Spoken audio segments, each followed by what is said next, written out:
Welcome, everybody. Yes, okay. We will now begin the formal part of the 4th of July celebration. Welcome. I will be speaking more as we go along, but first off, I just want to welcome you here today. Thank you for your participation. We will have the flag raising ceremony first, and I would like to have the Lawrence ROTC cadets come out now and participate in the flag raising ceremony. And if anybody would like to come up and volunteer from the audience to be part of the flag raising ceremony, please come up now.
Welcome, everybody, to the 11th annual Old-Fashioned 4th of July celebration at Lawrence Heritage State Park.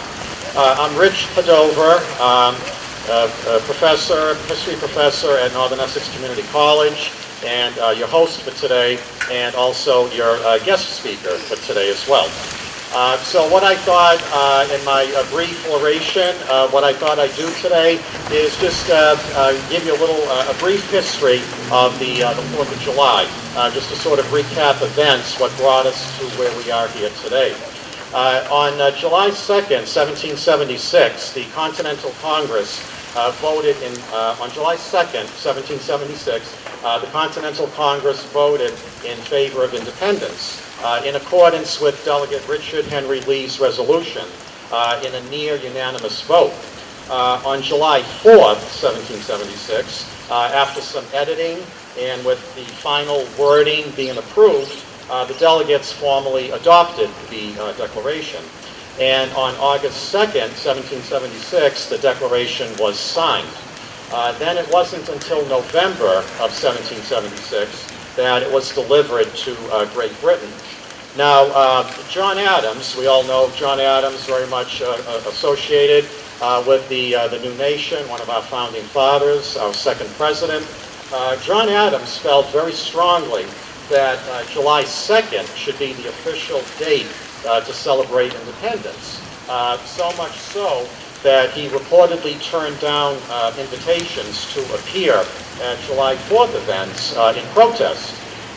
And he wrote to his wife Abigail that July 2nd, quote, will be celebrated by succeeding generations as the great anniversary festival, unquote, and, quote, that the celebrations should include pomp and parade, games, sports, guns, bells, bonfires, and illuminations from one end of the continent to the other, unquote.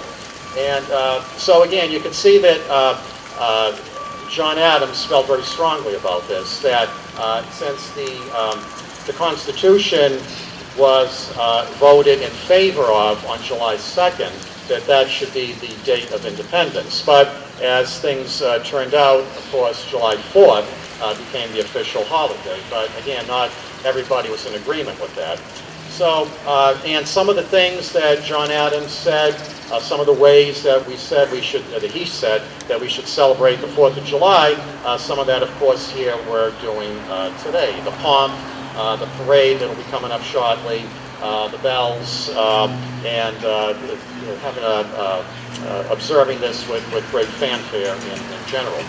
Now, Philadelphia held the first commemoration of independence on July 4th, 1777, and in that same year, that's when Congress authorized the first fireworks. And in 1781, Massachusetts, those of you here today who are from Massachusetts, you can be very proud of this fact. In 1781, Massachusetts became the first state to make July 4th an official state holiday. So good for Massachusetts, right? Now, typical celebrations in those early years included parades, speeches, music, public readings of the Declaration of Independence, again, all four of which we'll be doing here today. But despite these early observances of the 4th of July, for the first 35 years or so after the Declaration was written, people didn't really celebrate Independence Day that much, surprisingly. Why? Well, everything was too new at this point for a lot of people, and too much else was happening in our young nation. So they sort of like pushed any big celebrations of the 4th of July aside for the first 35 years or so. The turning point was after the War of 1812, the war that we were fighting Great Britain. We were in a fight with Great Britain with. So after the War of 1812, people began giving it more thought. There was like a renewed sense of patriotism coming off of a second war now with Great Britain. So people started taking a second look at the 4th of July. So after the War of 1812, that's when things started picking up with the 4th of July observances. However, it wasn't until 1941, long time after the War of 1812, that Congress made July 4th a federal legal holiday. So that was 1941. And it's actually one of four federal holidays that are celebrated on the same calendar date every year. The other three being New Year's Day, Veterans Day, and Christmas. And interestingly, three former presidents died on the 4th of July. John Adams and Thomas Jefferson both died on July 4th, 1826, only hours apart from one another. And because news traveled very slowly back then, when John Adams died, a few hours after Thomas Jefferson, his last words were something to the effect, Thomas Jefferson lives, okay? But actually Thomas Jefferson had died a few hours earlier, but unbeknownst to John Adams. And when they both died on July 4th, 1826, it was very interesting because it was, of course, the 50th anniversary of the Declaration of Independence, and both having a lot to do with the creation of the Declaration of Independence and our new nation. In a way, you might say it was very fitting that they both died on the 4th of July on the 50th anniversary. And then the third president who died on the 4th of July was James Monroe on July 4th, 1831. And we've had one president who was born on the 4th of July, and that was Calvin Coolidge, July 4th, 1872. So, in conclusion, as we gather here today on this fine day, let us celebrate our achievement of independence with a sense of history. So, yes, we will celebrate today. We'll hopefully all have a good time here. But let's keep in mind a sense of history, okay, that it wasn't easy. Not everyone was in agreement about this, and no one really knew what lay ahead. Okay, this was all new to our founding fathers, to our young nation. But our founding fathers courageously did what they thought had to be done, which of course was securing our freedom, and they went about and they did it. Okay, so I just, to conclude, a final conclusion here, and then we'll begin the parade. Again, I just want to thank you all for coming. I appreciate your attendance and participation in this event today, and have a great, happy, safe 4th of July. Whatever you do beyond this today, I wish you well. A happy 4th and a happy summer. Thank you, everybody.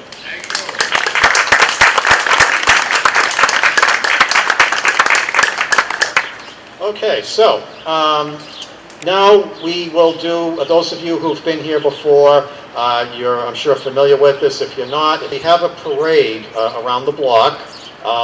We will try to stay on the sidewalk, okay? Just follow me. We'll line up here in front of the Heritage on the wide sidewalk, and then we'll be taking a right at the Bicknell Clock on Methuen Street. For those of you who do not want to be in the parade with us, and that's okay, you can wait out here if you'd like, or you can start going upstairs to the 3rd floor, take a seat up there. There are still some refreshments up there available. Once we parade around the block, we will come inside and we'll all go upstairs, and then there'll be some announcements up there. We'll do the public reading of the Declaration of Independence. Those of you who would like to read part of the Declaration, you're welcome to. And then after that, we will have the luncheon. Okay? So those of you who would like to be in the parade, please line up on the sidewalk in front of me.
They're all growing. Hey, gentlemen, please come.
People to thank here.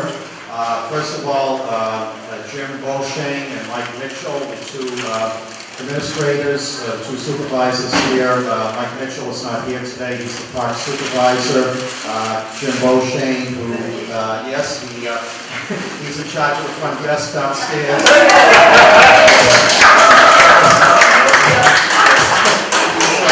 He's busy. Butcher Boy donated the hot dogs today, so he is busy cooking the hot dogs for us right now. Okay? We'll be joining in a little while. Okay. The maintenance staff here at Lawrence Heritage, Will and Thomas, Tomas, Tariq, and Frank. They've helped me a lot getting everything ready here for today, so I appreciate their help. If you can believe it, we opened here 30 years ago, September 1st, 1986. So we've been collecting some artifacts from the past 30 years. And again, this afternoon after lunch, you'll get to see all of them on display when we throw open the doors to the exhibit. And also, I'd like to thank Tom Spitaleri, one of our friends. He, when you see our exhibit, let's give him a round of applause. Tom has graciously loaned us or lent us part of his collection, his bicentennial collection, which we have on display concurrently with our 30th anniversary exhibit. The reason being, back in 1976, when we had the bicentennial, that was one of the things, one of the reasons that there was a sense that came about of historic preservation. Because back then, urban renewal was in effect, okay? And when we had the bicentennial, that got some people thinking about urban renewal, okay? Like, was it really a good idea to tear down a lot of these old important buildings, okay? Some of you might remember the Lawrence Armory, the old Lawrence Post Office, for example, right? Okay, and we can't bring those back now, right? Okay, so thanks to the bicentennial and getting people, thinking about our nation's history, 200th birthday, that sort of started swinging the pendulum away from urban renewal and more towards historic preservation, right? Okay, so Tom's exhibit now, dealing with bicentennial, again, is tied in with our exhibit because we came about during, and we were an impetus actually here at Lawrence Heritage for the renewed sense of historic preservation in Lawrence and elsewhere. So a lot of it started with Lawrence Heritage once we located here, and over our 30-year history, we have because of our existence here, has helped, again, attract, people back to Lawrence here, helped reinvigorate the downtown, and brought about a renewed sense of history, which we all like to see. So, Tom's exhibit dovetails with our own exhibit here in that regard. So, those are the, and if anybody else, if I forgot anybody or any organization, I want to put out a general thank you out there to everyone, everyone who helped make today possible. We appreciate it, okay? So, and also, before we read the Declaration of Independence, we have, as you may know, an active Friends group here, and we all appreciate our friends here. They're very helpful to us, and we do appreciate that. And the friends, again, helped me set up the room here today, for which I'm very appreciative. So we are having a special today. If, and you see the Friends brochures, we have them on all the tables. If you are interested in becoming a friend of the park, for new members today, not current members, but for new members, we're having a half-price special, okay? So I believe it's $10 to join, okay? So it would be $5 if you're new, signing on to be a new member today, okay? The Friends group basically is the group of supporters of the park, okay? If you can help out, that's great. You're not asked to. You cannot volunteer, that's okay. But generally, a friend of the park is a supporter of the park, and we do appreciate your support in everything that you do for us. So, okay, so now, again, I just, before we get to the declaration, I just wanted to highlight the events that are happening here this summer, because, you know, we'd like to see you again this summer, right? Okay, I don't want to wait another year now to see all of you again, right? Okay, I hope to see you this summer, hope to see you on Labor Day for the Bread and Roses Festival, and obviously next summer for the 12th annual Old Fashioned Fourth, okay? But what's happening this summer here at the park? Okay, first of all, the Blue Flyer, and you'll see these by the elevators when you're leaving, and they're downstairs on the trunks in the lobby. We offer one of our most popular programs, it's the Blue Flyer, okay, is the free boat rides on the Merrimack River for 8 Sundays during the summer. They start this coming Sunday and go until August 28th. The first boat is full for July 10th. I believe the 17th has a few seats left, or that might be full right now, I'm not sure. But we do ask that you call, and we'll put your name on the reservation list, because the boat only holds 18 people, so we have to keep track of who's coming on the boat ride, okay? So I'm the narrator, we have a boat captain, I narrate the cruise, okay? I talk about the history of the Merrimack Valley, the textile mills, the Merrimack River, the Native Americans, the inhabiting area here, the aquatic life that you find in the Merrimack. So I'll make historians out of all of you by the time we disembark from the boat ride, okay? You'll know a lot about Lawrence history there. So if you're interested, again, give us a call and put your name, list for how many people are in your group, and we'll put your name on the reservation list, okay? Then the Green Flyer, okay, lists all of my summer walking tours here in downtown Lawrence, all right? And there's a different, I'm here Sunday to Thursday, although you can request a tour at any time, okay? But I organize tours Sunday to Thursday, okay? So Sundays, it's the boat ride. Mondays, it's the Bread and Roses Strike walking tour. Tuesday, the Water Power walking tour. We head to the Great Stone Dam. Wednesdays, it's the Gateway to Lawrence walking tour. We go easterly down Canal Street, and we end up at the new Ferris site in the park, where they had their grand opening this past Wednesday.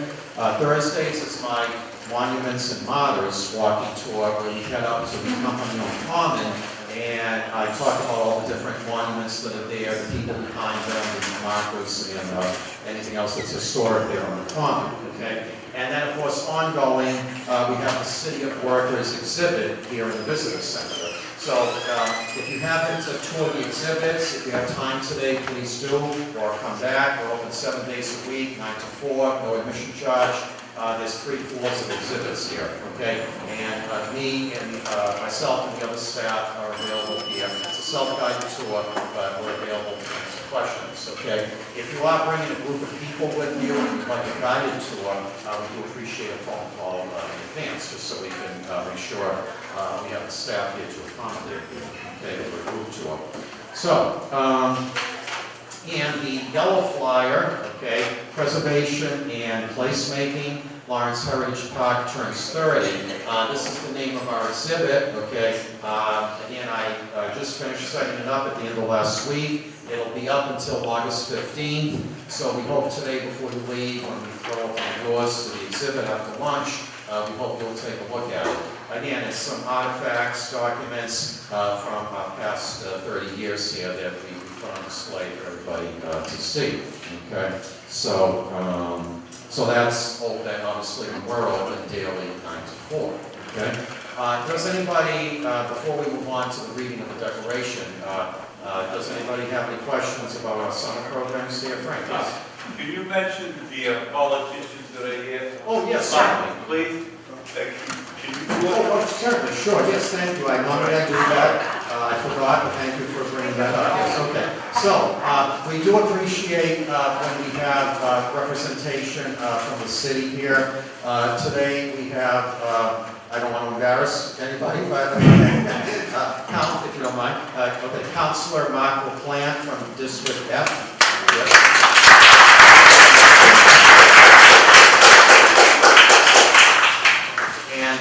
Former Councilor Roger Toomey.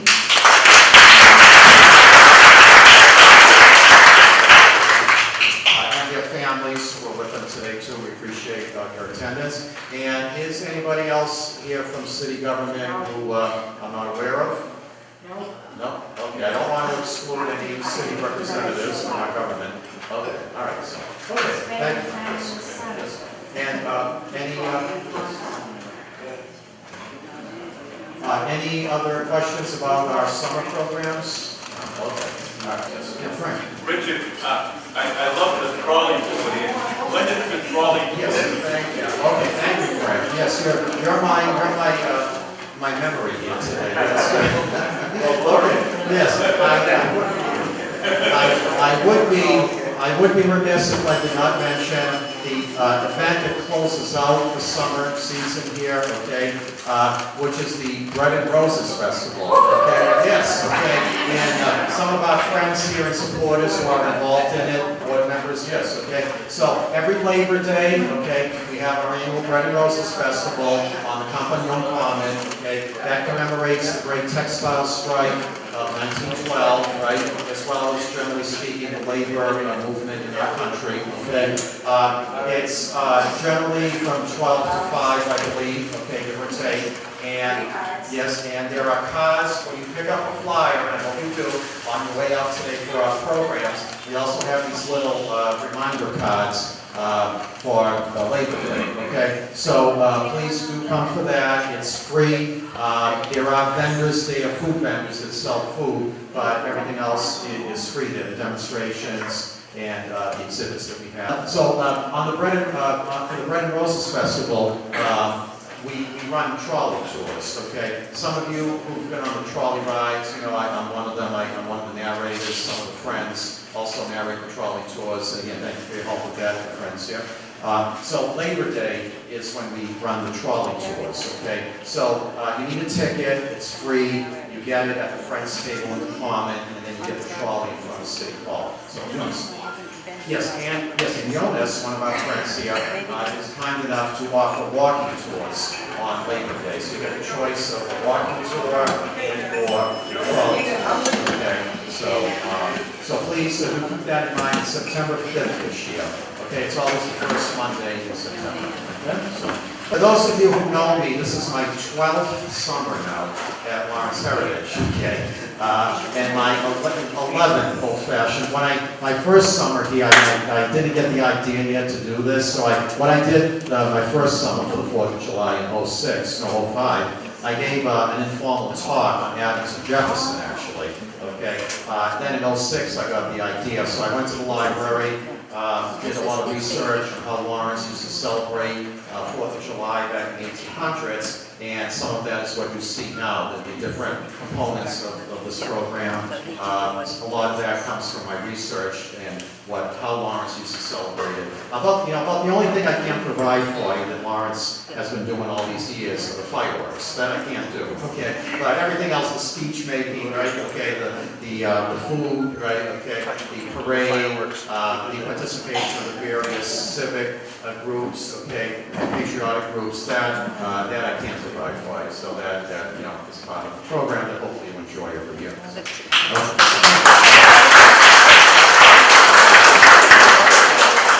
Okay, so now, one more thing before lunch, while Jim's getting the hot dogs ready there.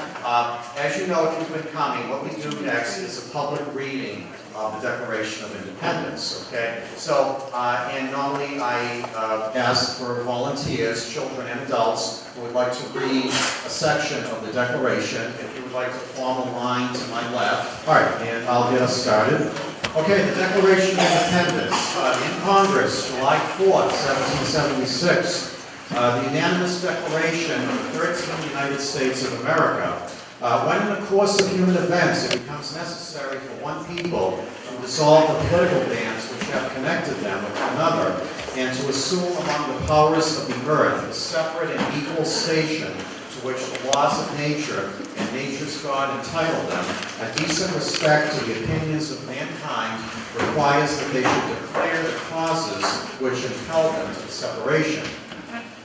We hold these truths to be self-evident, that all men are created equal, that they are endowed by their Creator with certain inalienable rights, that among these are life, liberty, and the pursuit of happiness. That to secure these rights, governments are instituted among men, deriving their just powers from the consent of the governed. That whenever any form of government becomes destructive of these ends, it is the right of the people to alter or abolish it, and to institute new government, laying its foundation on such principles and organizing its powers in such form as to them shall seem most likely to affect their safety and happiness.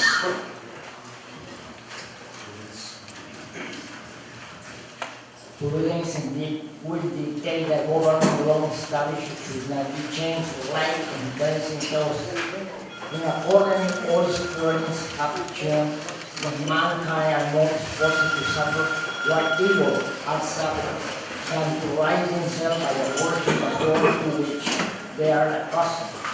But when a long time of in observation pursuing invariably the same object, every side designed to reduce them under absolute costing, is their right, is their duty to throw off such order and to provide new laws for the future security. Such has been the patient suffering of these colonies, and such now the necessity which constrain them to alter their foreign system of government. The history of present time dealing with glory is a history of repeated injuries, usurpation, or having direct object establishment or an absolute tyranny over this state. To put this, the fact, this amount to account for because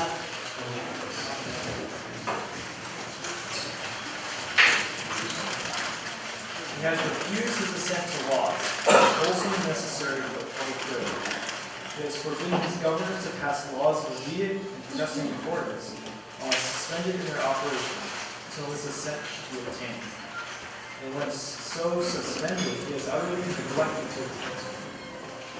He has refused to pass other laws for the accommodation of large districts of people, unless those people would relinquish the right of representation in the legislature, a right inestimable to them and formidable to tyrants and kings. It is called together legislative bodies at places unusual, uncomfortable, and distant from the repository of the public records, for the sole purpose of defeating them into compliance with his members. It has dissolved representative laws repeatedly, proposing with many firmness to invasions on the rights of the people.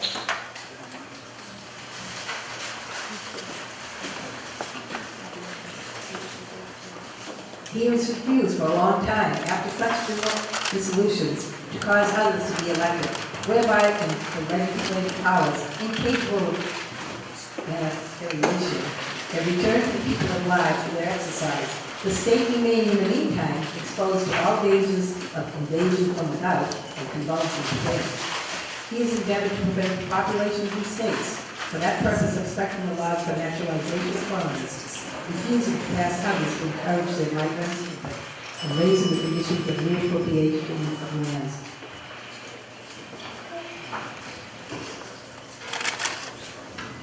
He has obstructed the administration of justice by refusing his assent to the laws for establishing judiciary powers. He has made judges dependent on the will alone for the tenure of their offices and the amount of payment for their salaries. He has erected a multitude of new offices and sent hither swarms of officers to harass other people and eat out their substance. He has kept among us in times of peace, standing armies without the consent of our legislators. He is affected to render the military independent and the superior to civil power. He is combined with others to subject us to a jurisdiction foreign to our Constitution and unacknowledged by our laws, giving his assent to their and acts of pretend legislation, for quartering large bodies of armed troops among us, for protecting them by a mock trial from punishment, and punishment for murders which they should commit on the inhabitants of these states, for cutting off our trade with all parts of the world, for imposing taxes on us without our consent, for depriving us in many cases of the benefits of the trial by jury, for transporting us beyond the seas to be tried for pretend offenses, for abolishing the free system of English law in a neighboring province, establishing therein an arbitrary government and enlarging its boundaries so as to render it as at once an example and fit instrument for introducing the same absolute rule unto these colonies.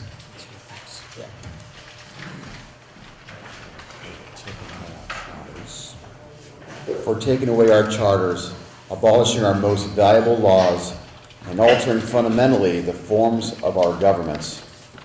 For suspending our own legislatures and declaring themselves invested with power to legislate for all of us in cases whatsoever. He was abdicated government here by declaring us out of his protection and waging war against us. He has plundered our seas, ravaged our coasts, burnt our towns, and destroyed the lives of our people.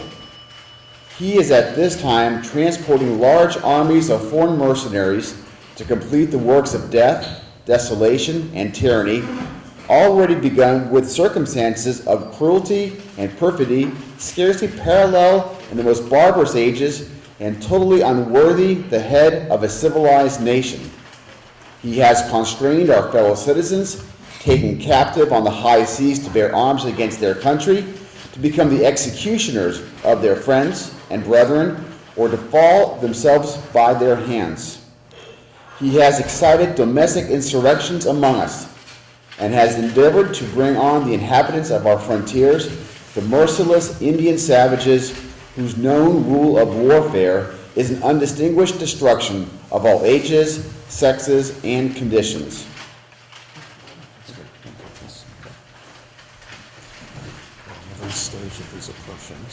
In every stage of these oppressions, we have petitioned for redress in the most humble terms. Our repeated petitions have been answered only by repeated injuries. A prince whose character is thus marked by every act which may define a tyrant is unfit to be ruler of a free people.